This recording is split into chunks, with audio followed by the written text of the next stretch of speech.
Hey, welcome back to the channel, and today I'm going to give you my 1-year update on my BAKflip MX4 tonneau cover, so stay tuned.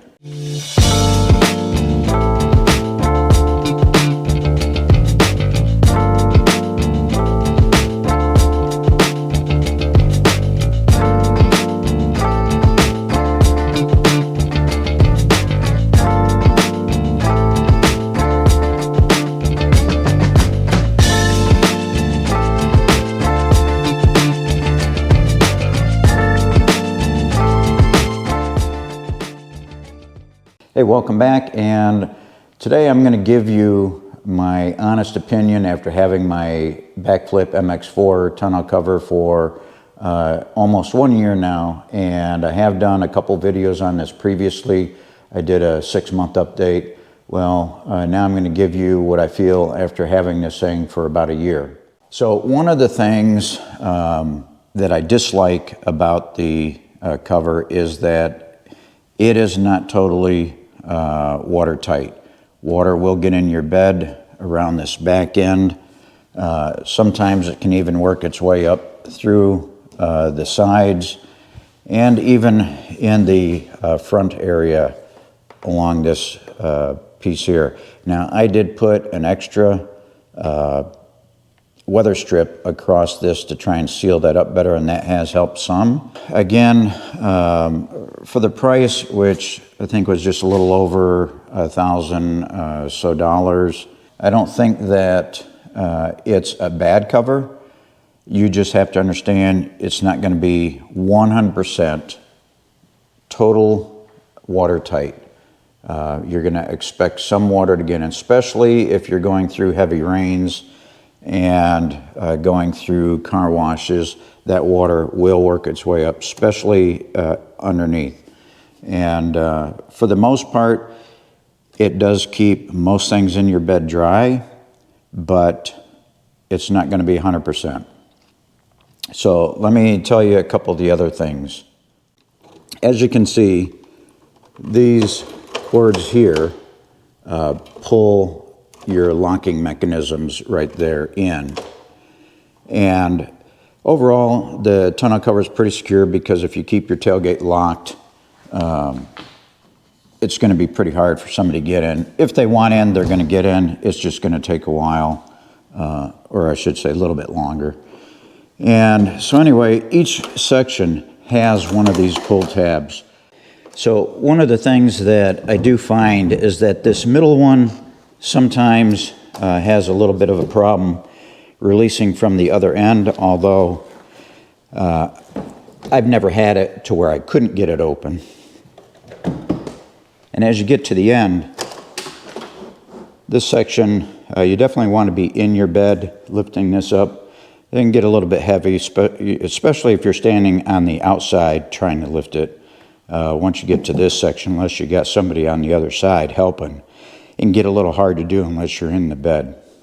All right, the other thing that I want to point out is that in this position here, I would not recommend, if you have something in this area that you're hauling, leaving it in this position.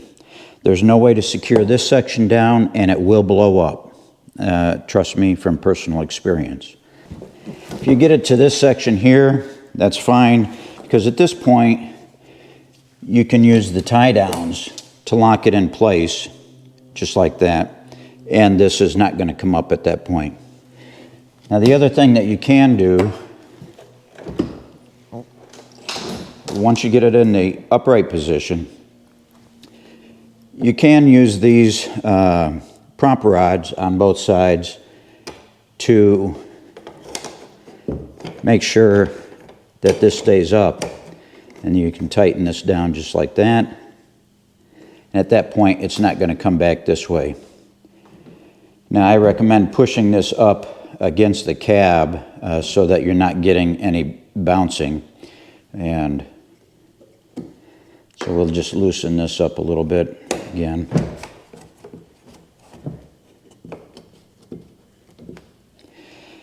And then you would do that on both sides. It's a little easier to do without the camera.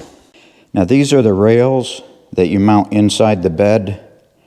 These take most of the water that comes in and it channels it up to the front right in this section, and that takes the water out and brings it out the cab, and then it goes down on the ground. All right, and with it in the upright position, this is what it looks like. So kind of giving you a side view there. It does have bumpers up on the top that help prevent any damage to the back of your truck, just in case this came forward all of a sudden or something, if there was a bunch of force on it, but it pretty much protects the back window, so you don't really have to worry about that. But that's what it looks like in the upright position. And you can see where I'm talking about, where some of this moisture comes in through these sides, and I think that's what ultimately ends up getting into the bed of the vehicle. So if I had to rate it at this point in time on a scale of 1 to 5, I'd probably give it about 4.25 stars. I still like it. It still does a good job of keeping things secure and keeping the honest people honest. Again, if somebody really wants into the bed of your truck, regardless of what cover you have, they're going to get into it. Now, that being said, for what I paid for it, again, I probably wouldn't have chosen any other cover in that price range. I feel like the BAKflip is the best bang for the buck in that price range. However, if I was willing to spend an extra $1,000 or so, actually I think it's almost $1,300 more, I'd probably go with the Diamondback cover. The only problem with the Diamondback is that it does not give you the same versatility that this one does by folding up. The Diamondback that I would probably have picked has a center support beam, so you could open up the back or the front section, but it would be very hard to utilize the bed with that cover on. You'd have to remove it, and the weight of that thing would really make it difficult. This one is not too bad. I would say this probably weighs somewhere around 50 pounds or so, somewhere in that. It's pretty close. And this, you can get this off in about 5 to 10 minutes. That's all it takes.